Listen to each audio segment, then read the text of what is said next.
자, 다음 주부터는 이제 문제집인데, 자, 문제집 풀어오실 때요, 미리 풀어오시면은 좋죠. 그래서 이제 수요 이론까지 풀어오시면 될 겁니다. 다음 주에.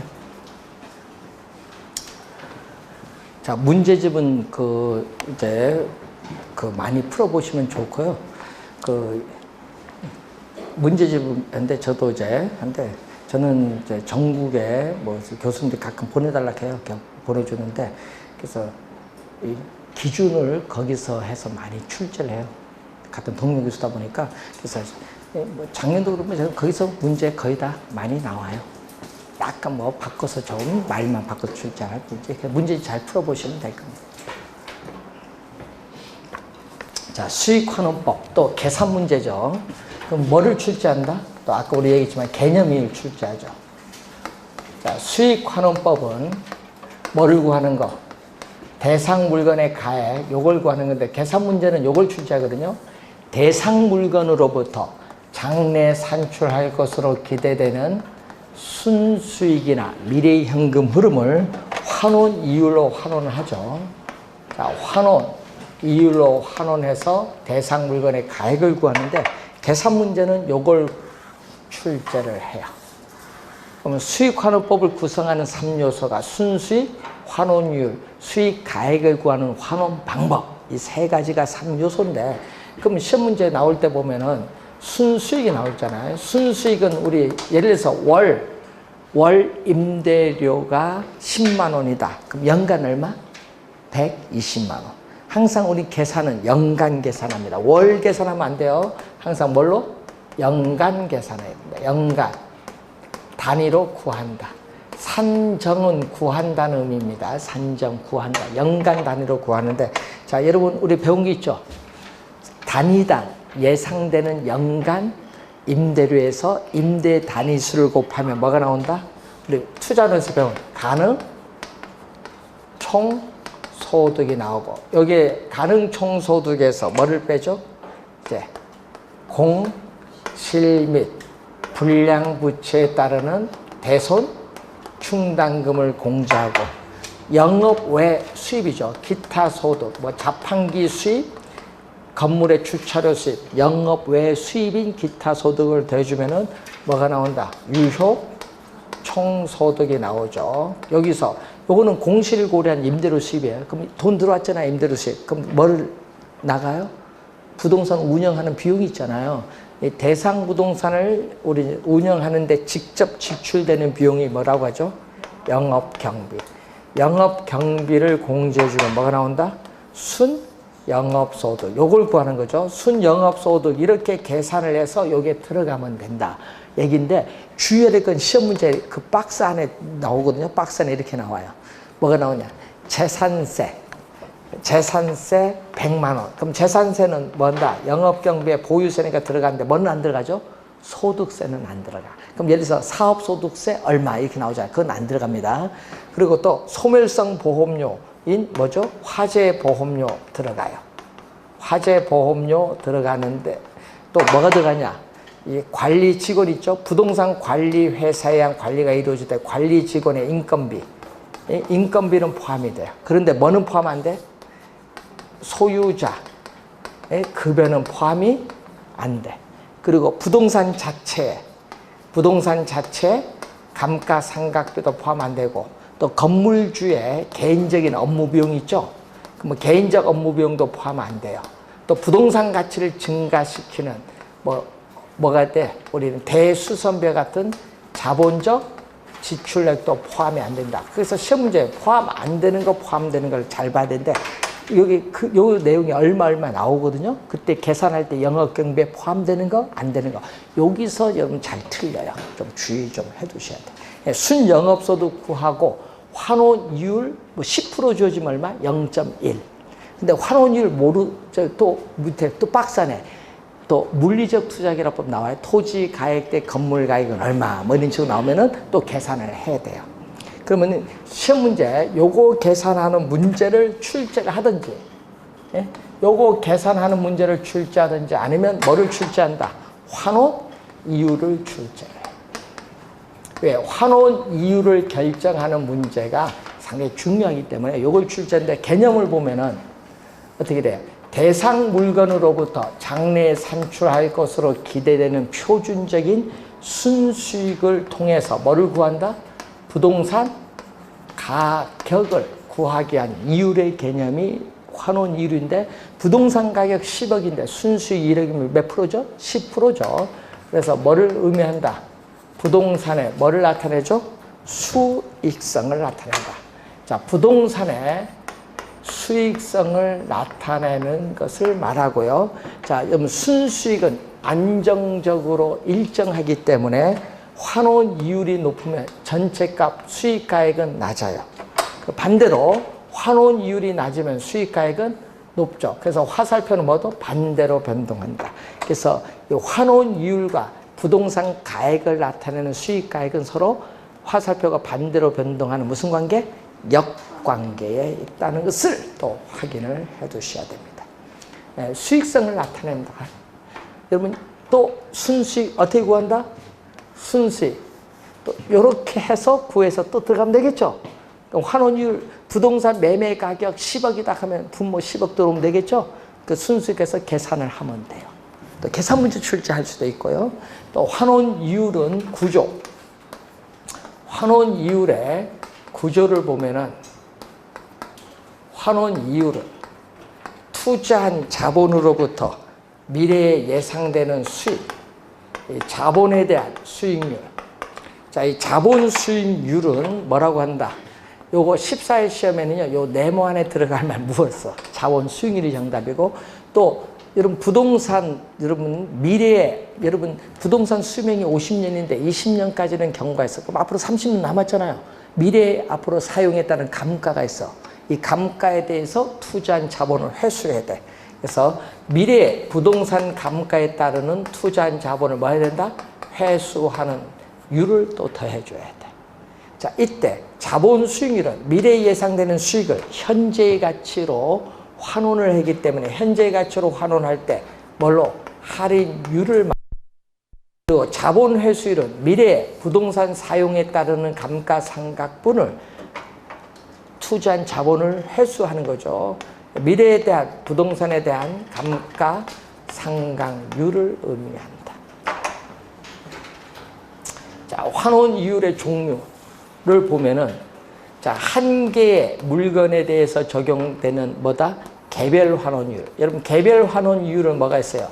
토지 환원이율, 뭐 건물 환원이율이 있고 또 지금 우리 건물처럼 토지 건물 2개 이상의 물건에 대해서 적용되는 무슨 개념?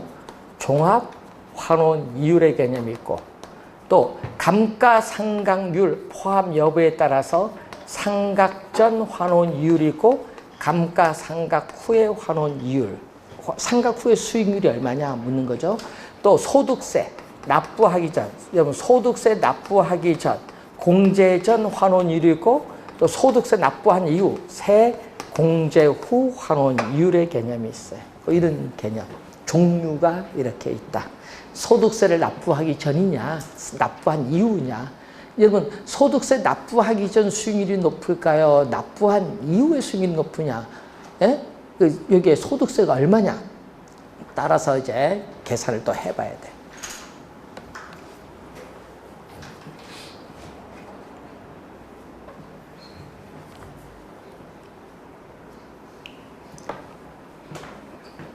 자, 여러분이 보통 우리 은행원들이 평균 한 15년 다니면 이 연봉이 얼마 정도 될까요? 은행원. 네, 15년. 남성분, 여성분 말고. 남성분이 다니면 한 얼마 될까? 15년 다니면 한 6, 7천 될까? 20년 하니까 1억 넘는 것 같고.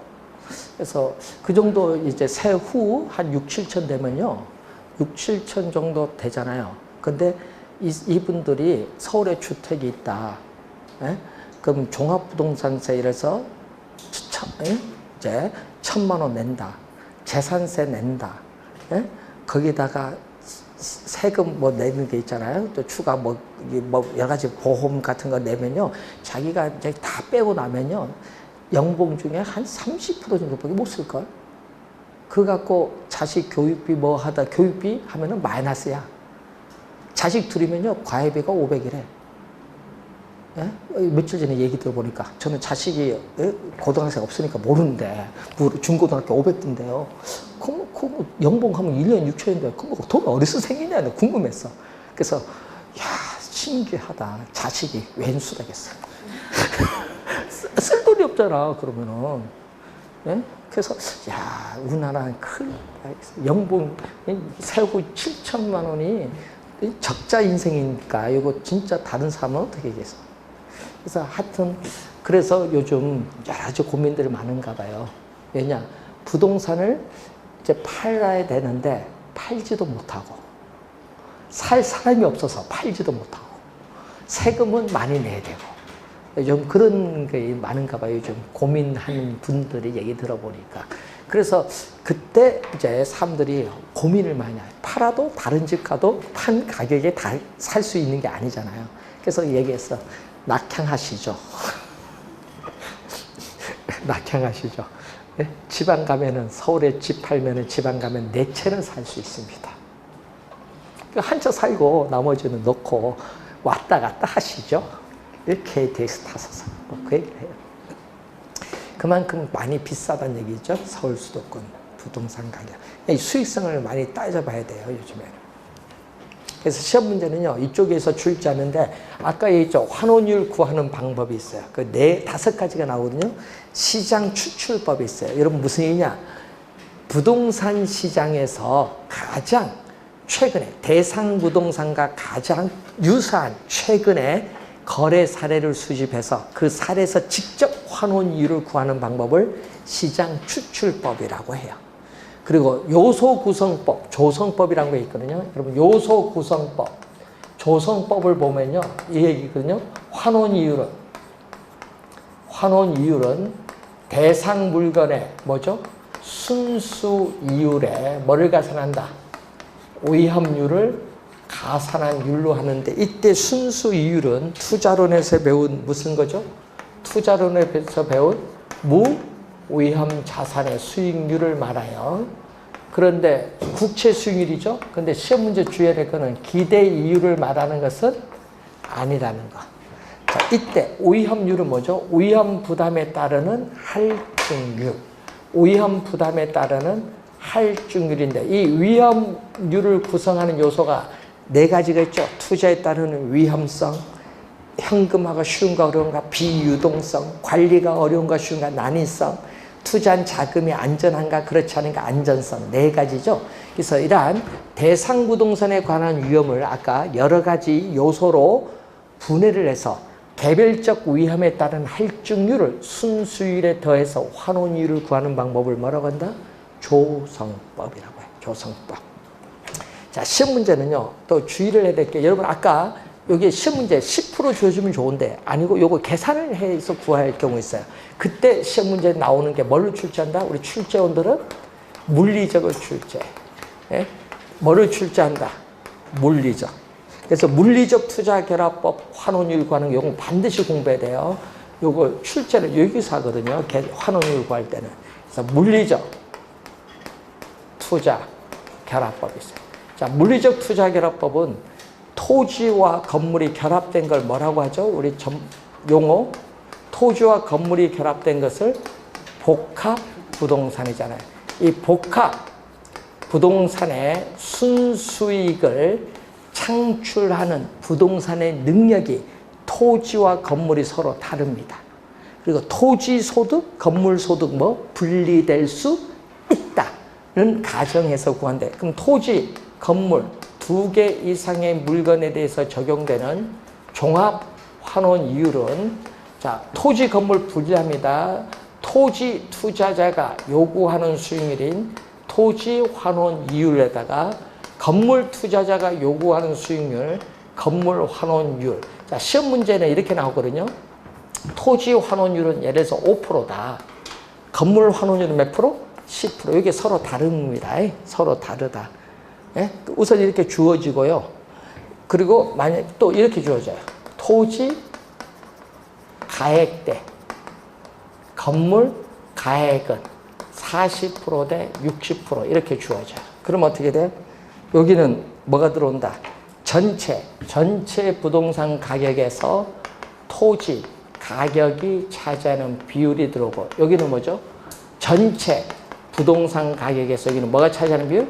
건물 가격이 차지하는 비율이 들어와. 이게 가중치거든요. 이 가중치를 곱해서 구하는데, 그럼 여기는 얼마?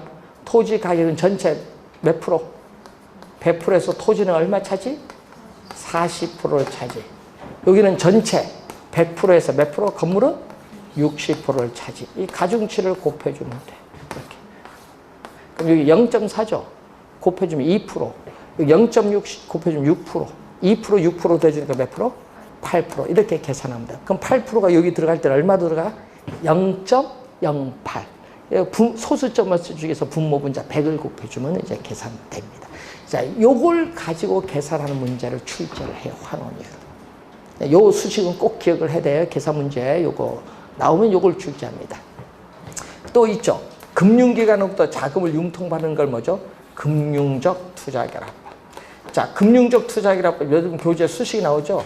뭐죠? 지분 투자자가 요구하는 수익률은 지분 환원율이라고 하고, 저당 투자자가 요구하는 수익률은 뭐다? 저당 환원율. 자, 그때 여러분이 지분 투자자가 요구하는 수익률은 뭐다? 지분 환원율. 지분은 뭐죠?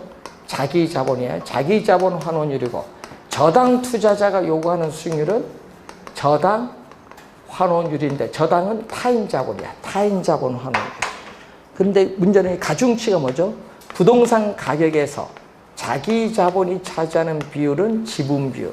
부동산 가격에서 대출금, 타인 자본이 차지하는 비율, 저당 비율인데, 저당 비율은 대부 비율, 뭐죠? LTV를 말하는데, 이때 지분 투자자 요구 수익률은 투자이론에서 배운 한 해의 소득을 기준해서 계산하는 뭐죠? 지분 배당률을 적용해. 세전 수익률. 그리고 저당 투자자 요구 수익률은 카즈 드이라는 학자는 이걸 뭐를 적용한다? 저당 상수를 적용. 자, 이 금융적 투자결합법을 계량, 발전해서 나타나는 방법이 네 번째 무슨 방법? 엘우드법. 자, 엘우드법은 환원 이율에 영향을 미치는 요인이 몇 가지? 세 가지. 요 세 가지 기억 잘 해둬야 됩니다. 뭐가 있어요? 자, 부동산을 일정 기간, 여러분, 엘우드법은요, 엘우드법은 부동산을 취득을 해서 뭐를 한다? 예를 들어서 5년 보유를 해서 5년 지나서 처분을 한다. 이렇게 일정 기간 보유하다가 처분하는 거예요. 그러면 뭐죠? 이 보유기간, 취득해서 처분할 때까지 보유기간 동안 매 기간마다 현금 수입과 지출, 현금 수지, 그리고 대출을 받았거든요. 요거 계량했잖아요. 금융계부터 대출을 받았기 때문에 이 대출금에 대한 매 기간 원금이자 갚아야 돼. 그래서 원리금 상환에 따라서 기간 말에 내돈, 원금 갚은 만큼 내돈이 지분이 늘어납니다. 그래서 원금 상환액만큼 뭐가 된다? 자기 자본이 증가하는 것을 지분 형성분이라고 해요. 또 처분 시에, 취득 시에 비해서 처분 시에 가격이 오를 수도 있고 내릴 수도 있죠. 보유 기간 말에 처분 시에 부동산 가치 상승분 또는 하락분, 이 세 가지 요인이 환원 이율, 수익성에 영향을 준다, 이런 얘기입니다. 자, 그걸 우선 보고, 자, 요거 지분 투자자 입장이 아닌 저당 투자자, 대출자 입장에서 구하는 게 무슨 방법? 부채 감당법인 뭐다? 개텔법인데, 환원 이율은 뭐를 기준? 부채 감당법은 뭐를 기준한다? 부채 감당률. 순 영업소득이 부채 서비스액의 몇 배가 되는가? 이 부채 감당률을 근거로 해요. 여기다가 대부 비율, 부동산 가격에 대해서 대출금이 차지하는 비율, 대부 비율에다가 뭐를 곱해주면? 저당 상수. 자, 여러분 24회 시험에는요, 요거 3개 곱한 계산 문제를 출제를 할 거예요. 24회. 28회도 요거 계산하는 거 투자론에서 냈어요. 곱해주면 돼. 그럼 예를 들어서 요게 2다. 자, 부채 감당률이 2다. 대부 비율 얼마? 40%, 0.4다. 곱해주면 0.8이죠. 그럼 저당 상수 0.01이다 하면은 곱해주면 되지 뭐. 이런 식으로. 3개. 이런 식으로 곱해주면 돼. 자, 우선은 환원 이율에서 이론으로 출제하고요. 계산 문제 나오면은 요거. 그러니까 두 가지를 봐야 돼. 계산 문제 나오면 요걸 출제하는 거고, 여기서는 이론으로 출제를 합니다. 되겠죠? 그래서 잘 확인해 두시면 되겠고, 자, 그 다음에 넘어가서 여러분 교재 183페이지로 가시면은 물건별 평가 올해 출제 예상되는 부분입니다. 자, 물건별 평가에서 항상 시험 문제 보면요, 주된 평가 방법을 묻거든요. 자, 물건별 뭐죠? 주된 평가 방법을 물어요. 자, 14조 1항이 뭐죠? 감정평가업자는 토지를 감정평가할 때에 아까 우리 배웠죠? 뭐를? 공시지가 기준법을 적용하여야 한다. 그건 아까 배우셨고, 15조 1항이 바로 뭐를 의미한다? 건물. 자, 여러분 건물을요, 왜 시험에 25회 시험에 정답으로 물었거든요. 25회도 출제했고 26회도 출제하고 28회도 출제하는데, 이 건물 보면요, 뭘로 출제하는 줄 아세요? 건물은요, 여러분 거래사례비교법 출제 25회 이걸로 출제했거든요. 거래사례비교법 출제, 여기 정답이었어요. 거래사례비교법이 아니에요. 건물은 뭘로 출제한다? 건물은 주된 평가 방법이 뭐다? 원가법이야. 요게 25회 시험의 정답이야. 거래사례비교법으로 출제했어. 26회는 또 원가법 이렇게 나오고. 그래서 시험 문제 요것만 해도요, 벌써 5번 출제했어. 원가법. 그리고 20조 가면요, 20조 2항이 건설기계거든요. 3항이 뭐다? 선박. 여러분 선박이 20조 3항이거든요. 감정평가업자는 선박을 감정평가할 때에 선체, 기관, 의장별로 구분하여 감정평가대 각각 뭐를 적용? 원가법을 적용해야 한다. 사항은 뭐다? 항공기. 요거는 원가법이야. 4개. 자, 주의해야 될 것은요, 5항이, 20조 5항이 뭐냐? 본래 용도가 없죠? 본래 용도에 효용 가치가 없다. 그러면 효용 가치가 없으면 뭐 어떻게 돼? 처분해야지, 해체 처분. 그래서 그때는 본래 용도에 있어서 효용 가치가 없는 물건은요, 해체 처분 가액으로 감정평가할 수 있다. 그러니까 5항이거든요. 자, 요거 4가지거든요. 그러면 또 여러분 16조가 있어요. 16조는 토지와 건물의 뭐다? 일괄 감정평가했어요. 자, 집합 건물의 소유 및 관리에 관한 법률에 의한 구분 소유권의 대상이 되는 건물 부분과 그 대지 사용권을 일괄하여 감정평가할 경우에는 뭐를 적용한다? 거래 사례 비교법을 적용한다. 원가법이 아닙니다. 원가법이 아니라 거래 사례 비교법을 적용해야 된다. 16조. 자, 17조 2항에 보면 또 있어요. 여러분 17조 2항에 보면은 감정평가업자는 또 산지와 뭐 임목을 또 일괄하여 감정평가할 경우는 또 뭐를 적용? 거래 사례 비교법 적용한다. 이건 17조 2항. 그리고 18조에 뭐가 나오냐면 과수원 나와. 그럼 과수원은 과일나무가 있다 보니까 시험 문제는 뭘로 많이 출제한다? 과일나무가 있다 보니까 수익환원법으로 출제를 많이 한다. 수익환원법이 아니라 무슨 방법? 거래사례 비교법. 자, 20조 주의해야 됩니다. 뭐냐? 왜 주의해야 되냐면요, 자동차를 시험에 또 출제하면 뭘로 출제한다? 원가법으로 또 출제해요. 원가법이 아니다. 자동차는 뭐다? 거래사례 비교. 원가법이 아니라는 거 주의해야 돼. 시험에 나오면 틀리면 안 됩니다. 원래 자동차는 원가법이 아니라 뭐? 거래사례 비교법. 자, 21조 동산도 거래사례 비교법. 동산. 22조 임대료. 우리가 6회 시험 정답이었죠. 26회 시험 이걸 뭘로 출제했어? 적산법으로 출제했거든요.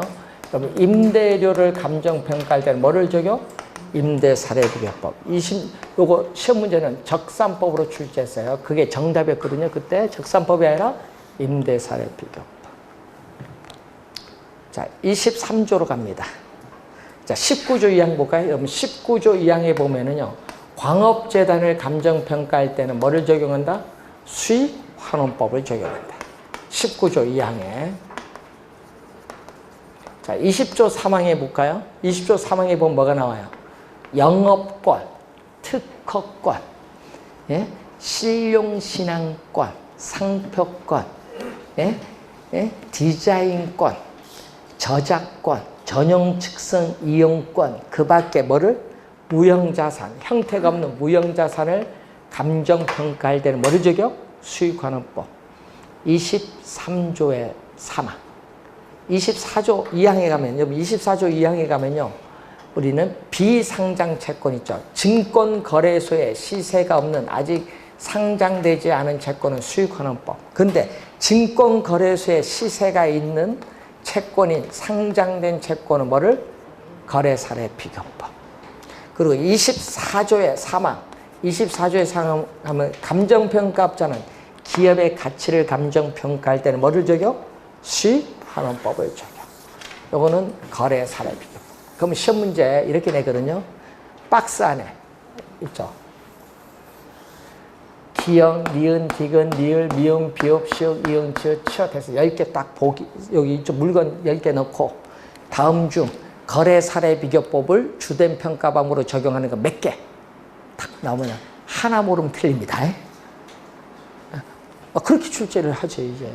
왜, 여기 최근에 요거 4번 출제했잖아요. 이제 출제하긴 다 했어. 그럼 이제는 박스로 해서 이런 형태. 수익환원법 적용하는 거 몇 개? 뭐 이런 식으로. 그러니까 요거 정확하게 기억을 해야 돼요.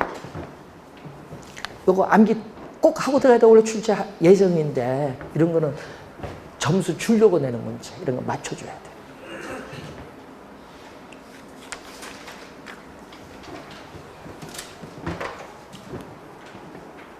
자, 부동산 가격 공시제도는 한 문제죠. 토지 가격 공시제도, 주택 가격 공시제도, 비주거용 부동산 가격 공시제도인데 비주거용 부동산은 지금까지 한 번도 출제된 적이 없어요. 3년 전에 도입됐는데 그래서 지금은 뭐 우리는 90년 1월 1일부터 시행하고 있는 토지 가격 공시제도, 또 참여정부의 도입 2004년도에 도입된 주택 가격 공시제도 요 두 개에서 출제된데 주는 계속 어디? 토지 가격이죠. 토지 가격 공시제도는 표준지 공시지가와 개별 공시지가로 나누는데 표준지 공시지가는 공시권자가 국토교통부 장관, 개별 공시지가는 누구? 시장, 군수 또는 구청장이 공시권자. 개별 공시지가는 공시시한이 매년 5월 31일. 기억해 두셔야 되겠고, 자, 그리고 이 주택가격 공시제도는 단독주택가격과 공동주택가격으로 나누는데 단독주택가격은 다시 표준주택가격과 개별주택가격으로 구분하여 공시합니다. 이때 표준주택가격과 공동주택가격은 공시권자가 국토교통부 장관, 그리고 개별주택가격은 공시권자가 시장, 군수 또는 구청장. 자, 이 표준주택가격 공시효력 4번 출제했거든요. 뭐가 나오냐? 표준주택가격 공시효력은 요거죠. 국가, 지방자치단체 등이 그 업무와 관련하여 개별주택가격을 산정하는 경우에 그 기준이 된다. 이걸 4번 출제했어요. 그리고 개별주택 및 공동주택 가격의 공시효력 요건 3번 출제했어요. 27회는 정답으로 물었습니다. 자, 뭐가 나오죠? 여기 보면 주택시장의 가격 정보를 제공하고 국가 지방자치단체 등이 뭐 과세 등의 업무입니다. 과세 등의 업무와 관련하여 주택 가격을 산정하는 경우에 그 기준으로 활용될 수 있다. 요걸 3번 출제했어. 공시효력. 그리고 개별주택 가격과 공동주택 가격 공시시한은 매년 4월 30일.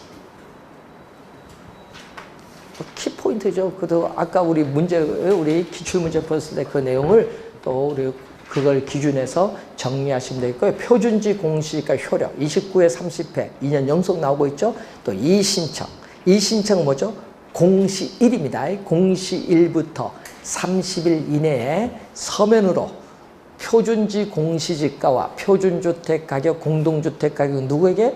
공시권자인 국토교통부 장관에게 이의를 신청할 수 있다. 그리고 개별 공시지가와 개별 주택 가격은 공시권자인 누구에게? 시장, 군수 또는 구청장에게 이를 신청할 수 있다. 작년 시험은요, 표준지 공시가 개별 공시가 이 신청 둘 다 출제했어요. 작년에는. 자, 요거 이 신청 7번 출제했습니다. 많이 나와요. 자, 그리고 또 뭐죠? 이 신청이 있은 날, 이 신청을 받은 날이 아니에요. 이 신청 기간이 만료된 날부터 또 30일 내에 이 신청을 심사하여 신청인에게 서면으로 통지하여야 한다. 하여야는 반드시 통지하여야 한다. 뭐 서면으로, 구두가 아니야. 서면으로.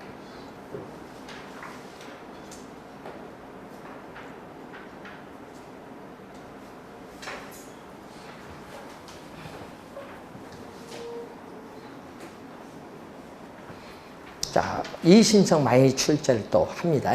그래서 한번 확인을 좀 해두시기 바랍니다. 자, 그런 내용 위주로 정리해 두시고 표준지 공시가의 공시사항, 또 표준주택 가격의 공시사항 요거 한번 확인해 두시고요. 정리하시면은 뭐 시험 치는데 원래 지장은 없을 겁니다.